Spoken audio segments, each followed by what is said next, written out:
Okay. Welcome to anybody who's watching online. Welcome to everybody in the room. I mentioned in the video that I would start with any questions, comments that you have. So let's do that. If you have any questions about the text or the video before we read it and get started together.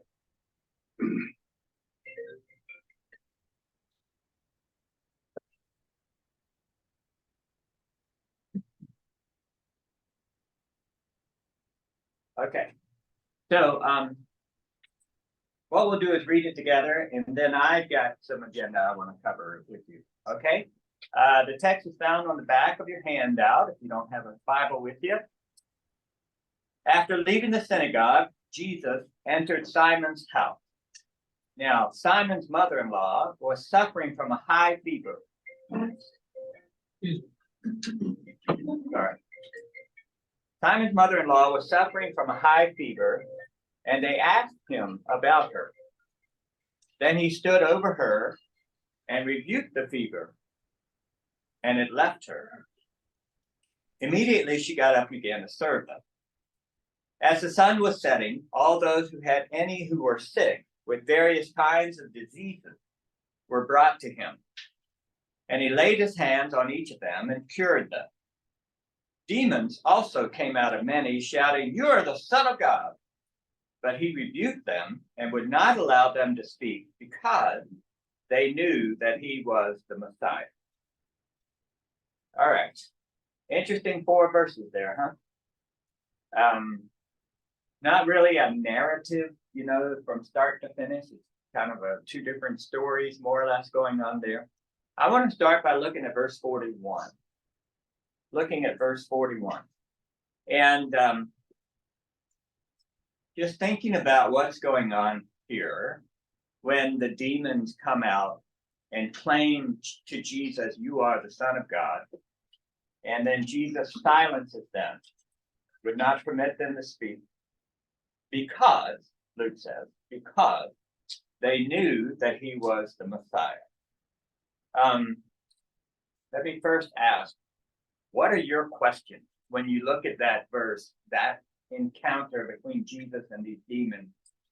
What are your questions with regard to what they say and how Jesus responds?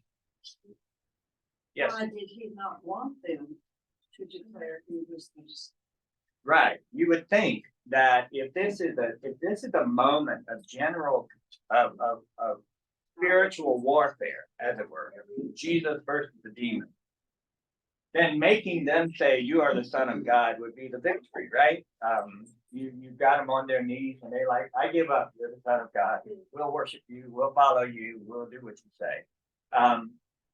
So this happens. This happens often in the Gospels where somebody makes a declaration, and you would expect Jesus to lean into it, because that's true and what one should say. But in this case, he silences them.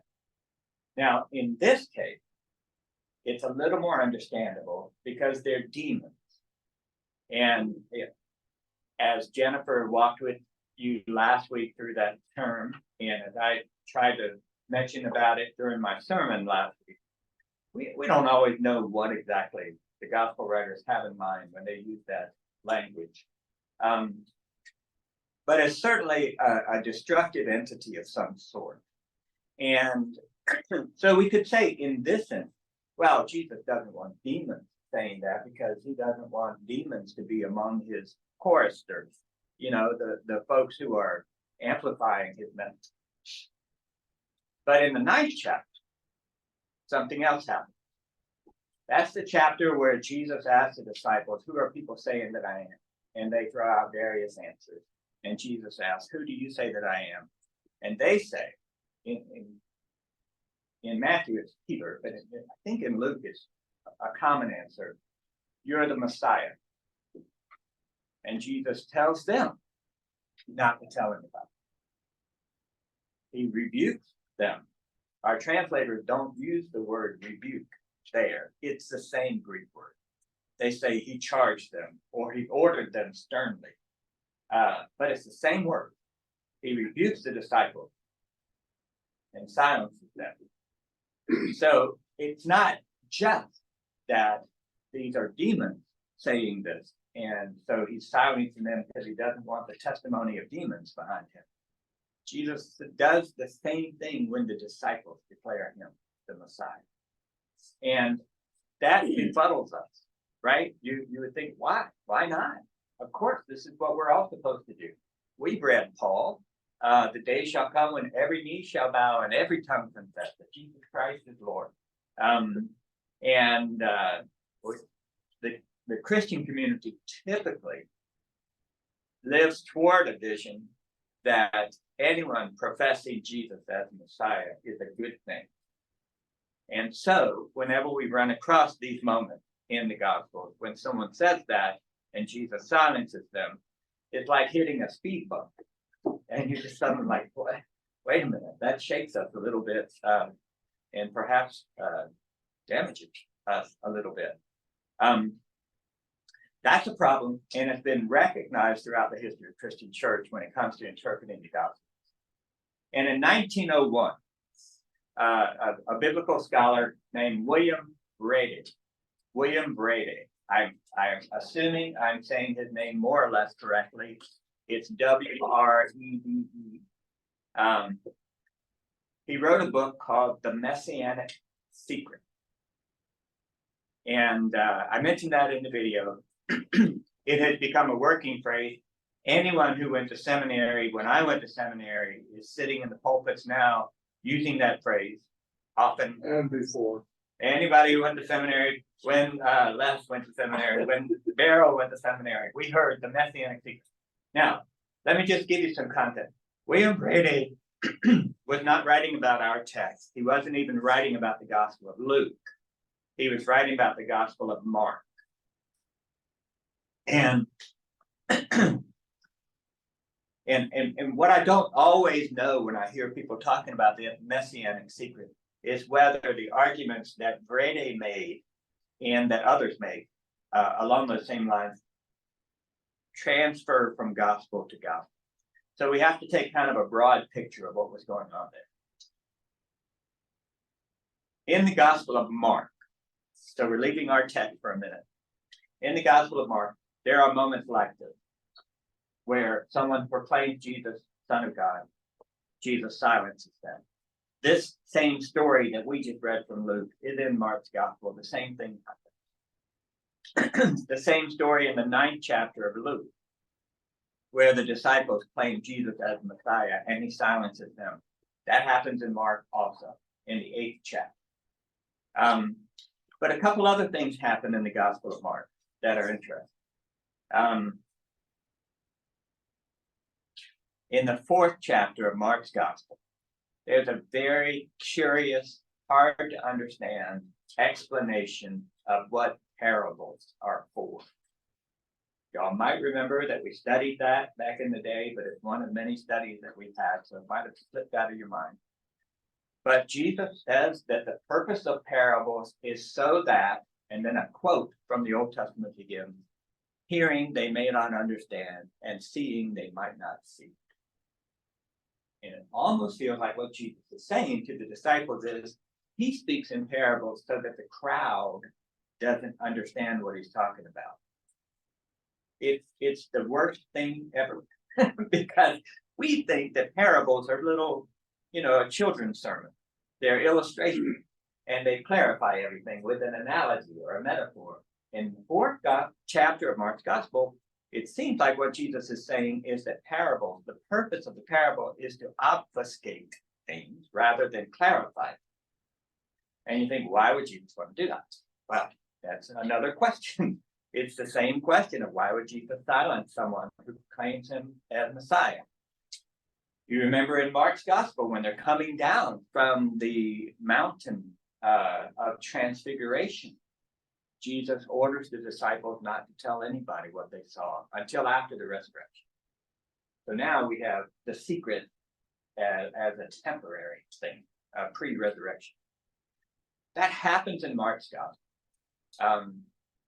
Jesus silences people. Jesus uses parables. Jesus seems to be using parables not to clarify, but to obfuscate. Jesus often leaves and goes somewhere else just when he's starting to get popular. That seems to be another part of this, is Jesus doesn't seem terribly interested in starting a movement and staying with it. There's a great interaction. And actually, if you read the end of our 4th chapter of Luke, same thing happens. But Jesus leaves, goes out to a deserted place. The disciples find him and say, everyone is looking for you, which sounds like if you're going to be a Messiah and start a movement, this is your moment. And Jesus says, we have to go somewhere else. I'm called to spread the word in a wider place. So there are just moment after moment after moment that it would seem like Jesus, or maybe Mark, writing the Gospel of Mark, is trying to hide who Jesus is, at least until after the death and resurrection. So this is what William Brady called the messianic secret. It's a motif that you see coming up again and again and again in the Gospel of Mark. Now, part of the reason he was focused on Mark is because he was also making the argument that Mark was written first and that Luke and Matthew used Mark as one of their sources. That's called the 2-source, sometimes the 4-source theory of the synoptic gospel. I actually believe that I follow that theory. Our friend Lamar did not. Lamar spent most of his scholarship and writing arguing that Matthew was written first, that Luke was written in response to Matthew. I think that's how he saw Luke, and that Mark was written later as a concise compendium. I inherited quite a few books from Lamar's library on that topic out of respect for him. I haven't read them all. I'm just not convinced, but he was, and so there are 2 really dominant schools of thought. One is that called Markan priority. Mark was written first, and the other Matthean priority, in that Matthew was written first. Part of Brady's argument was to make the point that Mark was written first.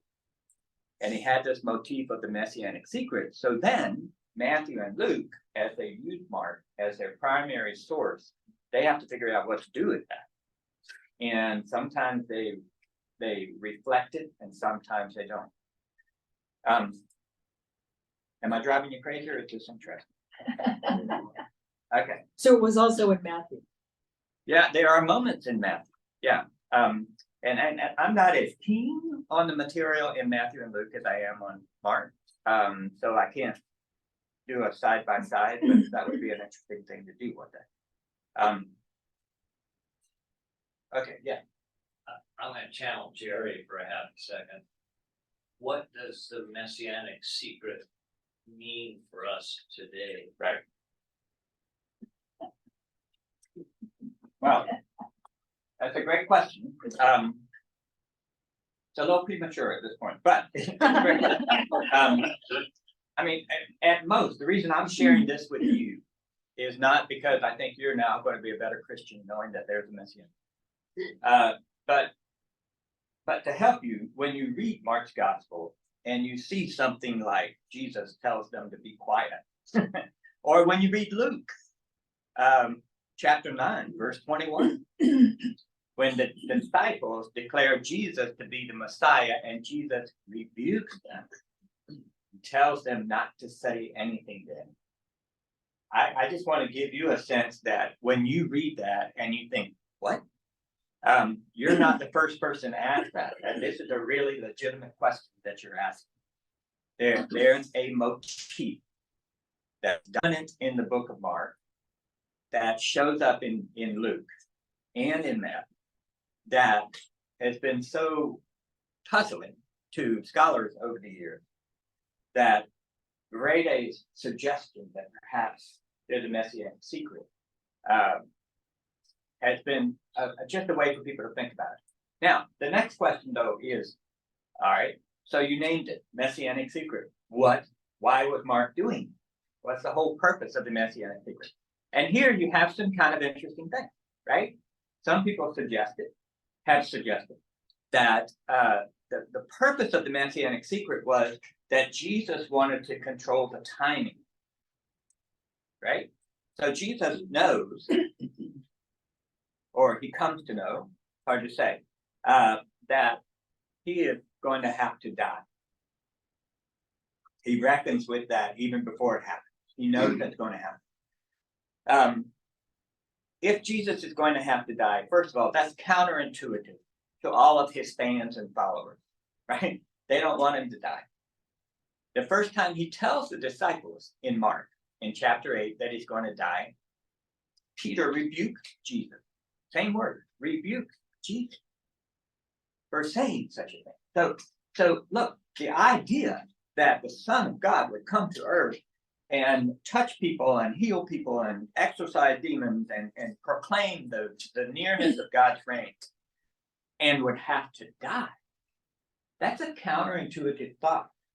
Don't let the fact that you grew up in a faith that has crosses everywhere blind you to the fact that, wait, that's a weird thing to happen, that the leader must die. Jesus had to explain it. A seed has to fall into the ground and die in order to bear fruit. Even then, the disciples were. That's another part that Brady pointed at in Mark's gospel, is the how many times the disciples simply did not understand. And his point is, they weren't stupid people. They weren't ignorant, and they weren't deliberately dumb. That Jesus was speaking in a way that was hard to understand. So the hardest thing to understand about Jesus' mission and life is the death. Why would the Son of God have to die? And of course, such a torturous, blasphemous, obscene sort of death as on the cross.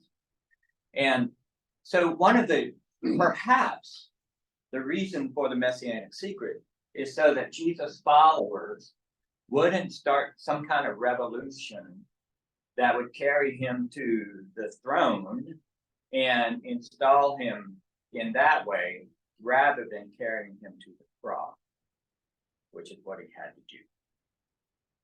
So the cross was not plan B, it was plan A. And so Jesus is doing something really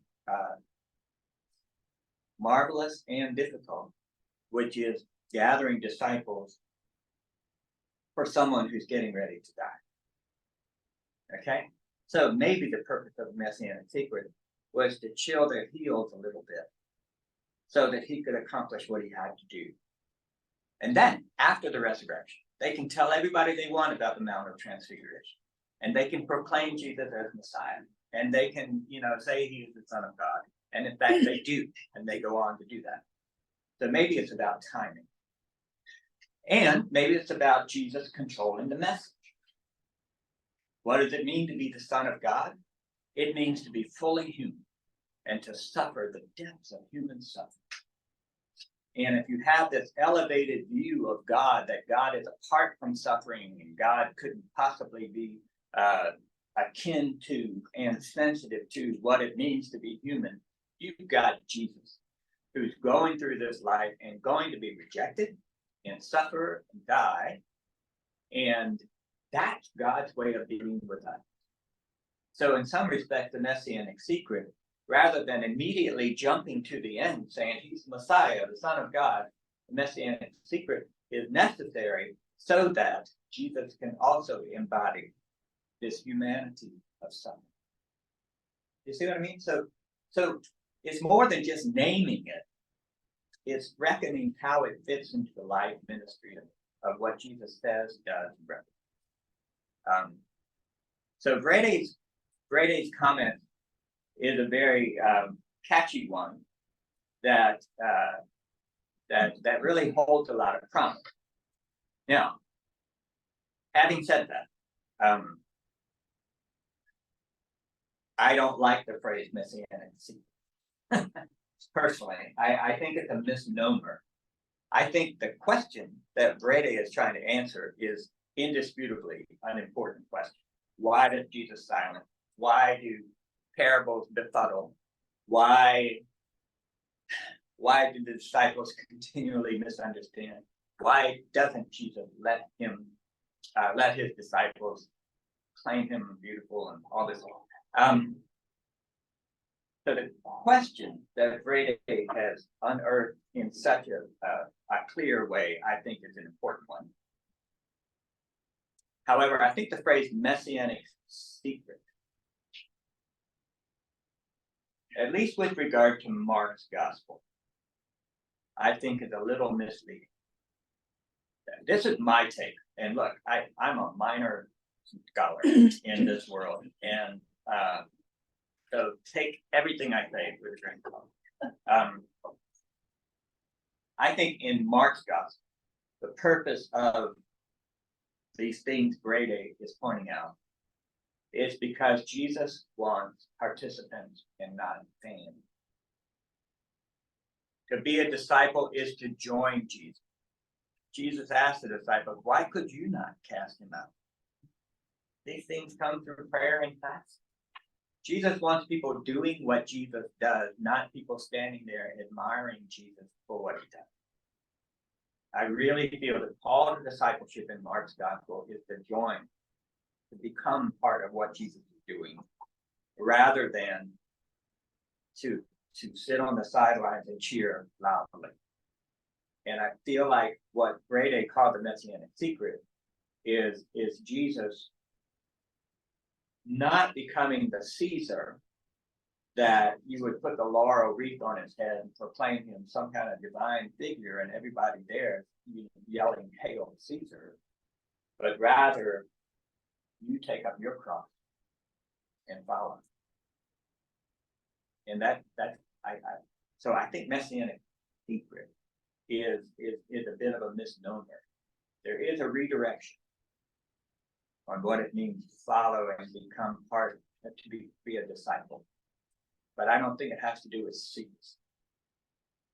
I think it has to do with involvement rather than spectating. That's my reading of Mark's gospel.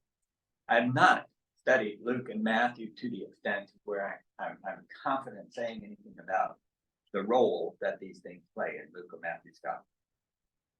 But I do say that in verse 41, we see the thing that started this whole conversation. Jesus silenced the demons, even though they know who he is. You've been trying to say something for a while here. That's what you got. Well, I'm still struck with Jesus going into the synagogue in Nazareth and the people asking him to do there what he did in Canaan. I've always taken that as, okay, Jesus, show us what you got.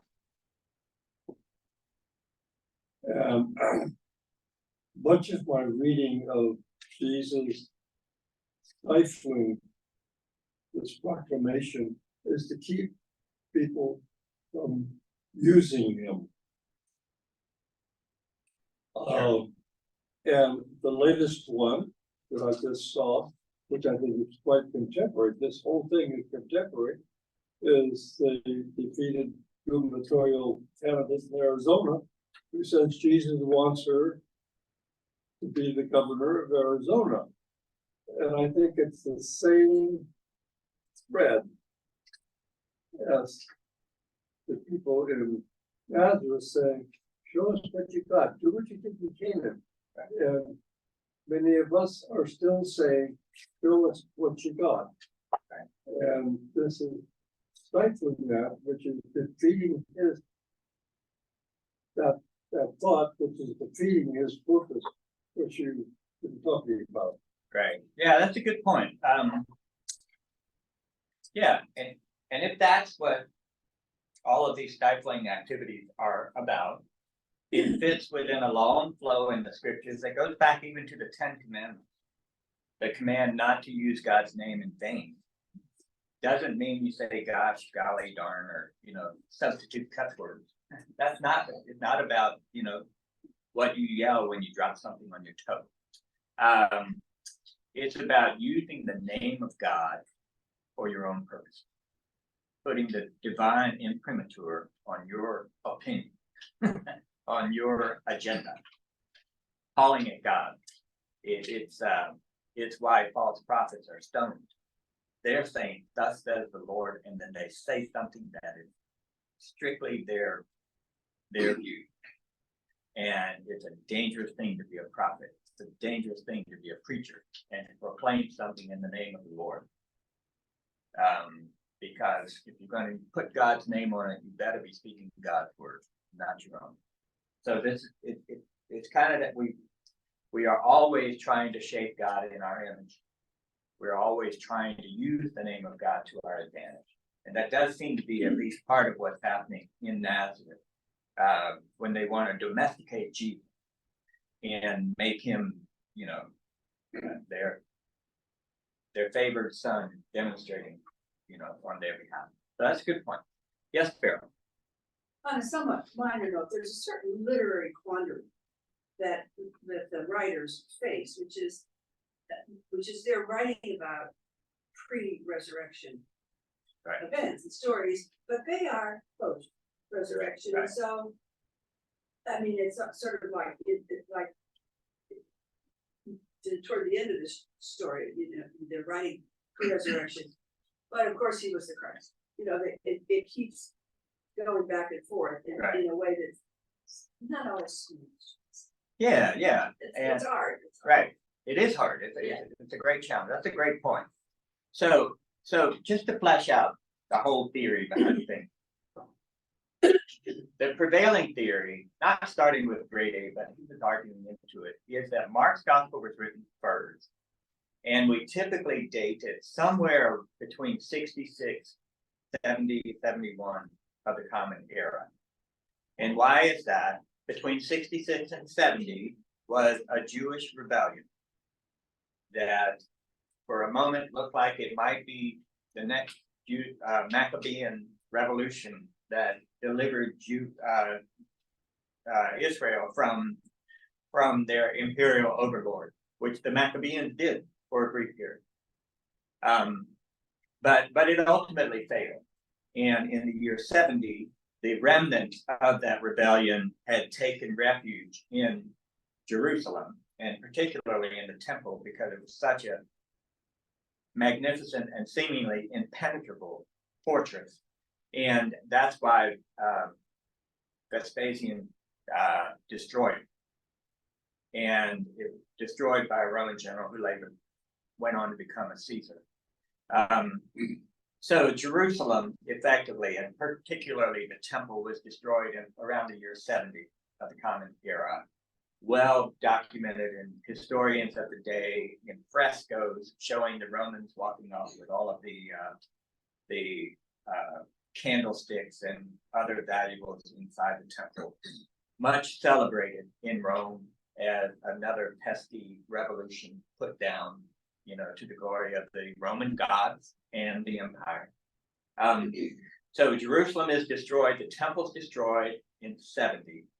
And if you read Mark chapter 13, that's where Jesus talks about the temple being destroyed.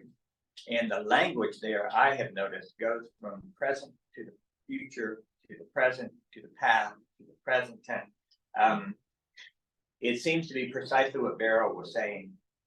Someone writing a story prior to an event, writing a story that in story time is prior to the event, but in writing time is much after the event. And everybody knows it. Nobody reading Mark's gospel is wondering, will the temple be destroyed? It was destroyed by the time they learned to read, right? This is not compelling. But it's difficult to find the tense that's appropriate for something that in the story hasn't happened yet, but by the time of the story had already happened. Same thing with the resurrection and death of Jesus, right? In story time, that hasn't happened yet. And there's the drama of the story of whether Jesus will in fact be put to death. And Jesus announces that he's going to die. His disciples are just beside themselves. In the story, that works. writing the story and reading the story well past the death and resurrection.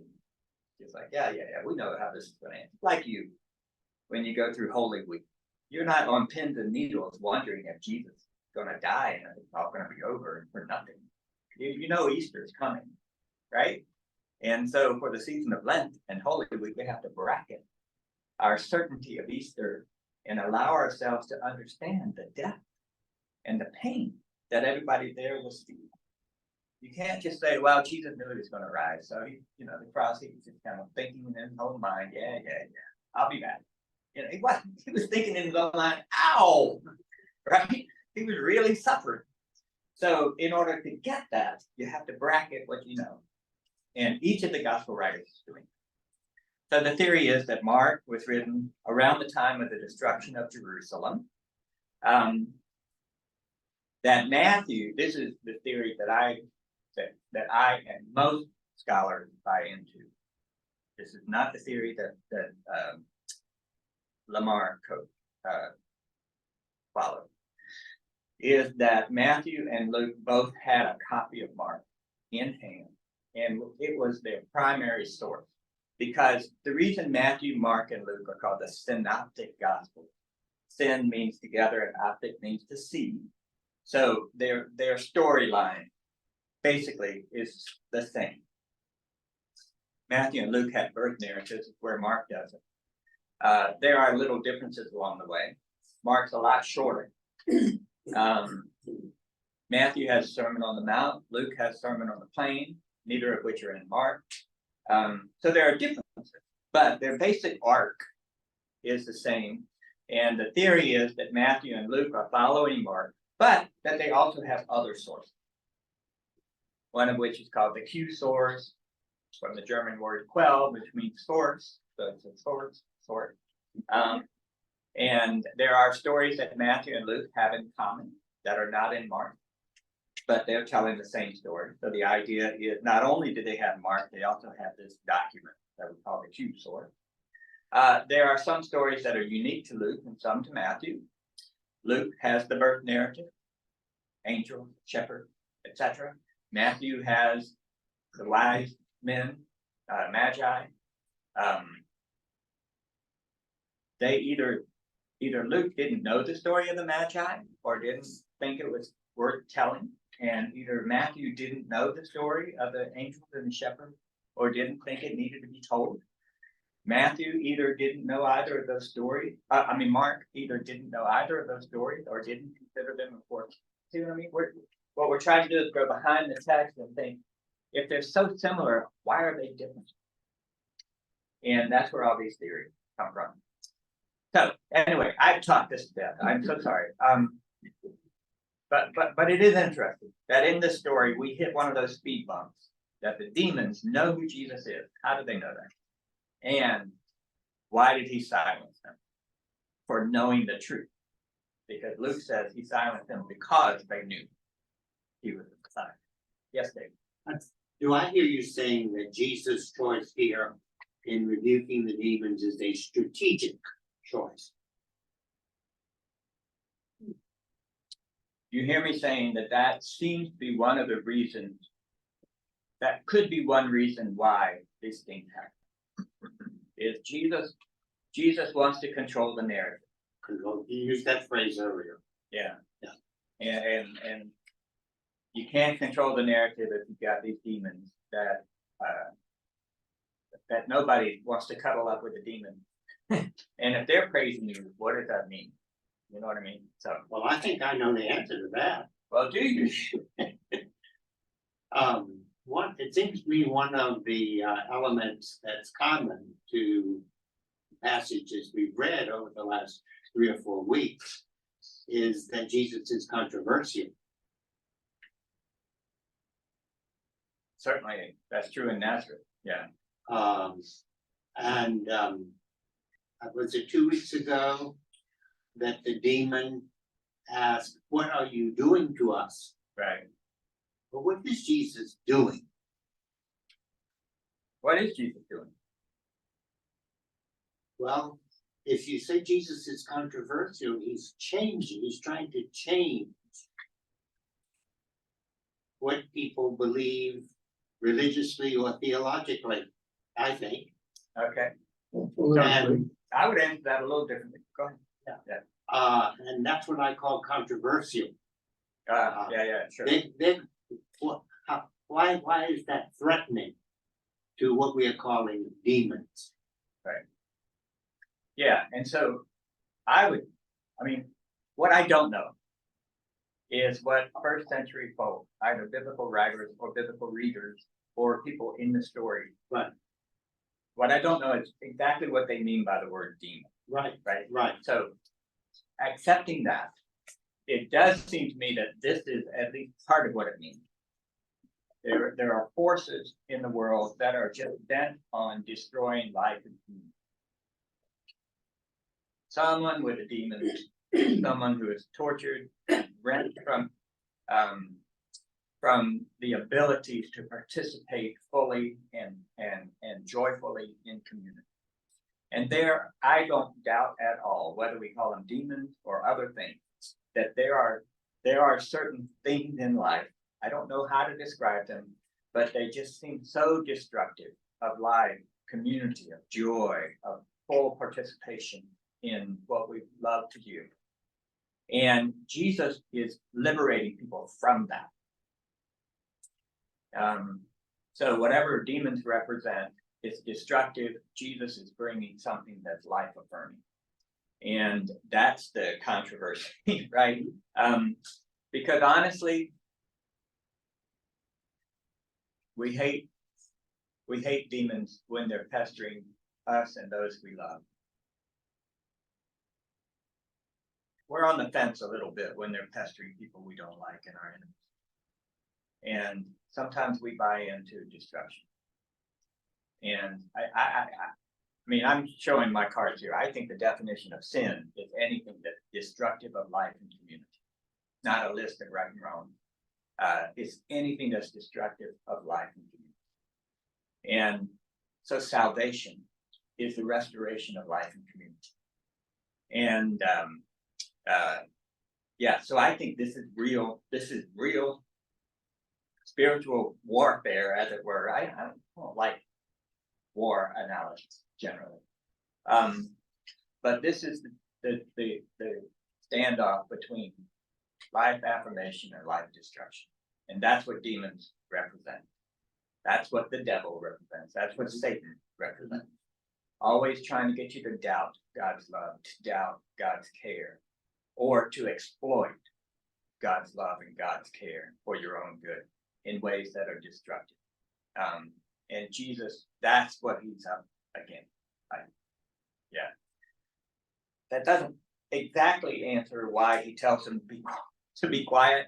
And it certainly doesn't answer why he tells the disciples to be quiet. But I do think that that's a hard message to get across. Because generally in life, we come to terms with demons. I'll tell you how I think we do that some other time. I'm sorry, we can't do it right now. I've spent too much time on this, and we have other things to cover. All right, so let's look at the word rebuke, right? Where do you hear the word rebuke outside of church? sometimes in the political realm. Sometimes in the political realm, you say people just yell back. Usually in the courtroom, right? Yeah. So there you have someone who, the judge in the courtroom, a good judge, is the arbiter of order. And there might be someone who speaks out of turn or and so forth, and the judge will rebuke them. They'll use that term in court. So it has to come from somebody who has the authority, and it has to be directed towards somebody who's speaking out of place. Okay. The Greek term for rebuke is timao. I want you to hear that. I want you to see it. It's on your form under number 3. Epitimao. The root is timao. So I want you to think about the story that you know of someone named Bartimaeus. Remember him? Bartimaeus, who's a blind beggar.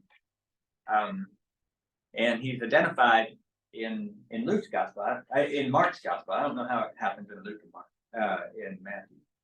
He's identified as Bartimaeus, son of Timaeus, because Bar means son. It's the most redundant sentence in the Bible. Bartimaeus, son of Timaeus, because Bartimaeus means son of Timaeus. All right, their name is this root, Timao. So when you read the story of Bartimaeus, the son of Timaeus, you ask yourself, is this a real name? Who would name their kid Rebuke? If that's what Timao means. Sometimes I hear people's names and I'm thinking, what kind of mom would give a kid that name, right? If the word means rebuke, what kind of mother would name their child Rebuke and their son of Rebuke, right? Well, actually, I would say that Timaeus' mother was probably a lovely person, and so is Bartimaeus' mother, because the word Timao can also mean honor. This is the frustrating thing about translating Greek to English, right? You got a word that can mean rebuke or honor. And you have to read the context to figure out which one is called for. Epitimao takes their stem timao and adds a prefix to it that I'm not real sure what the effect of the prefix epi is in every case. But I gave you a list of the options for translating the word epitimao. It can mean to honor. If you're speaking economically, it can mean to raise the price. It can mean to award somebody, either with praise or financial award. It can mean to find fault, so it's like criticize. It can mean to reprove, which is how we typically hear the word rebuke, or censor. All of those are options for the word being used here. It's amazing. It's the nature of language. They're almost opposite. Yes, it is. There are about Extension. 3 Greek words that it can be translated one way or almost a complete opposite way. So what do we? I mean, I imagine it has to do with how you pronounce it. If I imagine it has to do with context. I'm not an expert on ancient Greek languages. I'd have to see.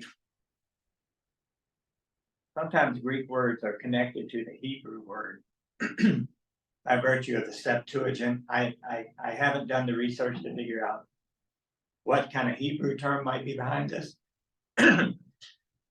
Certainly, Jesus talking to people wouldn't have been in Greek.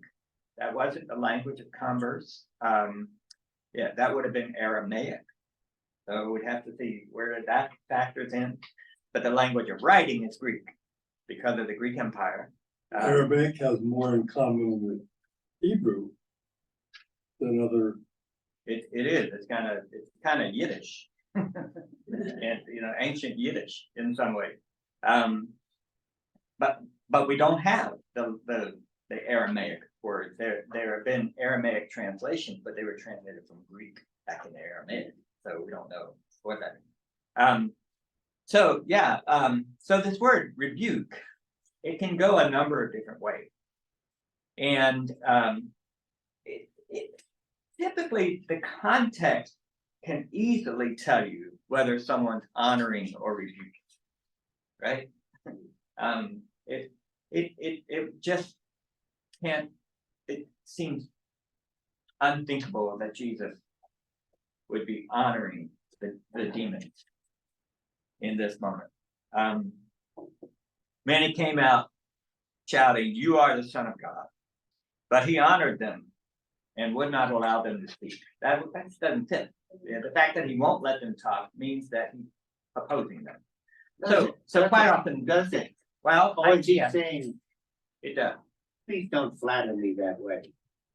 Yeah, no, it's That would be a strategic choice, consistent with what you're suggesting, that he's trying not to disserve Right. his leadership. Yeah, Really, maybe. and that would depend on vocal insinuation. But there are many more ways to say, please don't honor me that way than epitomao, because epitomao is the verb. It's not what Jesus said. So Jesus, just the context that it just doesn't, I mean, it seems novel and it seems interesting. And I believe me, as anybody in the world loves to travel down these trails, it's me. But it just doesn't seem,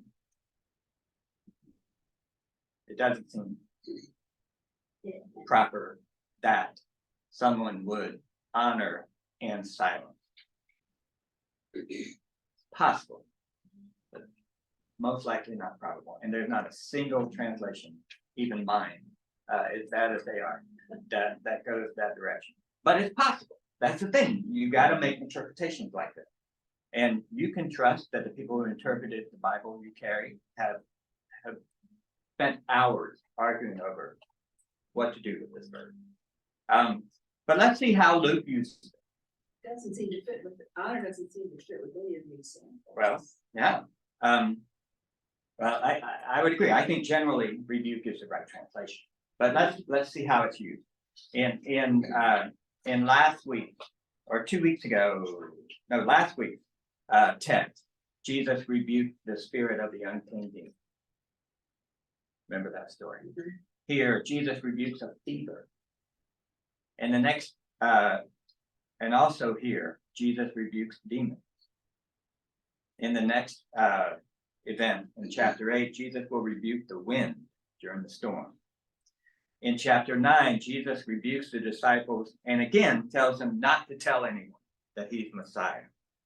So your conundrum might work there too, but probably doesn't. And also in that same chapter, Jesus rebukes another unclean spirit. And also in that chapter, James and John want to call down fire on a city in Samaria that refused to let Jesus come in. And Jesus rebuked James and John, and they just kept on. It seems like it's translated rebuke when they don't follow that path. But there are other uses of the term. In chapter 17, Jesus is instructing the disciples that if anyone sins, you should rebuke the offender, and if they repent, you should forgive. It's an interesting text. In chapter 18, the disciples rebuke people who are trying to bring children to Jesus. Chapter 19, the Pharisees tell Jesus to rebuke his disciples when they're shouting as he's coming into Jerusalem. And in chapter 23, that's when one thief on the cross rebukes the other thief. I think I mentioned all of those in our video. I don't know what to do with the word rebuke sometimes, because look at what happened. Jesus rebukes a fever and the wind, as well as demons. Now I get it with demons because we personify them a bit. They say things and they come and they go. They do things that people do. So I get rebuking demons, I think. Rebuking a fever. Rebuking the wind. Life. I'm sorry? Destructive of life. They are things that are destructive of life. I want to suggest that maybe to rebuke is more than just to say a sharp word, but it's to be in opposition to something. But still, that doesn't help a whole lot when it comes to a fever in the wind, right? You have to personify certain things for this language to work. A fever, we think of fevers now as being initiated by infection, something like that, and more an expression of something else that's going on. We know the atmospheric pressures that cause the wind to be strong or weak. And we named them. We name them and we, we can't get away from personifying them, right? We hate the rain, or we wish we had rain. We pray for rain. We pray for the rain to stop. We none of us has ever been quite content just saying, it either rains or it doesn't rain. The phrase "it rained" in German is a key phrase, and it's used when they teach German classes to say that there's a tone in the German language that some things just happen. Stuff happens is the English version of that. In German, it rained. And I'm saying that now because over the last few days we've all been furious at what the rain has done, but glad at what the rain has done. We needed the rain. We don't like the rain. And in order for all of that to happen, there's more than just it either rains or it doesn't rain. It's almost like, darn it. And we have to personify something almost to get angry or discontent about it. Rebuking is one way that Jesus healed. Laying his hands is another way that Jesus healed. There will be other ways in other gospel stories. I mentioned in the video, and I really want to press this, that by laying hands on people who are sick, someone with a fever, someone with leprosy, Jesus really takes a risk. Because these things are infectious, highly infectious. So there is that story in Mark's gospel, I think it's in the 2nd chapter, where Jesus is confronted by a man who says, if you will, you will make me clean. If you will, you can make me clean. And most translations say Jesus looked at him with compassion and said, I will, and laid his hands on him and said, be clean. And then the very next storyline is that Jesus left and departed and went into the wilderness to be alone. Okay, so we read that story and we think, oh, Jesus had compassion on this leper, laid his hands on him, healed him, and then Jesus went to have some quiet time with God. And that may be what's happening. Or the word having compassion could also be translated angry. Not a common word for angry, but it could be translated angry. Because the guy's comment, if you will, you can make me clean, could be a challenge. And the reason Jesus goes out into the wilderness might not be because he just wants a little quiet time with God, but because he's unclean. He's ritually unclean, having laid his hands on the man with leprosy. And now he has to be separated from community for a time. So, yes, I can do this. Yes, here, I'll lay my hands on you. I'll clean you. I'm not mad at you. I'm mad at the stupid priest, because Jesus says to the man, go show yourself to the priest as a testimony against them. It's not translated well. Usually a testimony to them. But the preposition is kata, which means against. It's almost like Jesus is angry that this poor guy has been suffering with leprosy and the priests are not attending to him. They have the power to declare him clean. Now Jesus has to do it and sends him now to the priest so he can be officially declared clean. And the whole setup, situation, apparatus is so exploitative, and Jesus is angry about it, but he's also now ritually unclean. So he's going to go out and separate himself from the community. I think Jesus has a lot to be angry about in that story. Not the poor guy with leprosy. I mean, it's not his fault. But just a system that hurts people like that.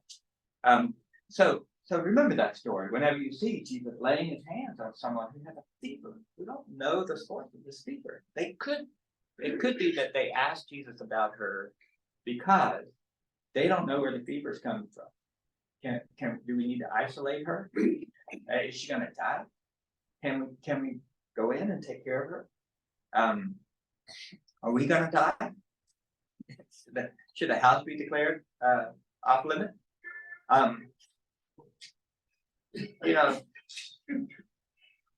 Fevers and leprosy are notoriously infectious. Okay, sorry, I had to resolve that last fourth there. Okay. So whenever you see Jesus laying his hands on somebody, just remember this is an act of vulnerability. And the best thing I can offer for you is a story by William Wegman, I think, called The Rag Man. Have you guys ever read that story? The Rag Man? Oh. Can I tell you the story? Okay. It's a rag man. This is back in the time, like the Middle Ages. A man sold rags, and he walked down the street with rags, saying, "New rags for old rags, rags, new rags for old rags."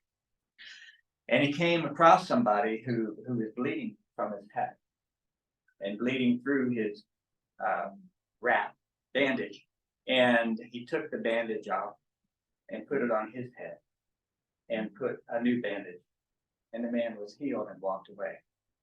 But the rag man was bleeding. And he walked down the street yelling, "Rags, new rags for old rags." And you see what happened.